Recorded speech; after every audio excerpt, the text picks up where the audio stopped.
Welcome back to our channel Landmax 2.0. இப்போ நம்ம என்ன பார்க்க போகிறோம்னா, ஒரு பொருள் 5% தள்ளுபடியில் ரூபாய் 5225க்கு விற்கப்படுகிறது எனில் அதன் குறித்த விலை என்ன அப்படின்னு கேட்டிருக்காங்க. அதாவது மார்க்கெட் ப்ரைஸ் என்ன அப்படின்னு கேட்டிருக்காங்க.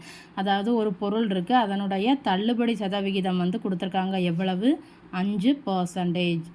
இந்த தள்ளுபடியில் இவ்வளோ ரூபாய்க்கு விற்றுருக்காங்க. எவ்வளவு? 5225 ரூபா. ஸோ அப்போ அந்த பொருளின் விற்பனை விலை செல்லிங் ப்ரைஸ் 5225 ரூபா. இப்போ என்ன கேட்டிருக்காங்க? அதன் குறித்த விலை என்ன, மார்க்கெட் ப்ரைஸ் என்ன அப்படின்னு கேட்டிருக்காங்க.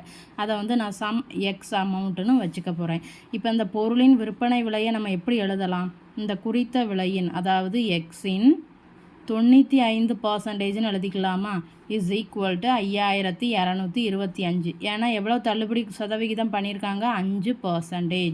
ஸோ அப்போ அந்த குறித்த விலையின் மார்க்கெட் ப்ரைஸோட 95% தான் அந்த பொருளின் விற்பனை விலையாக இருக்கணும். இதை எப்படி எழுதலாம்? எக்ஸ் இன்ட்டு 95/100ன்னு எழுதிக்கலாமா?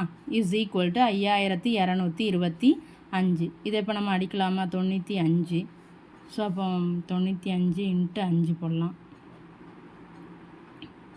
475. 6 போட்டால் 9 தர 54 போயிடும்.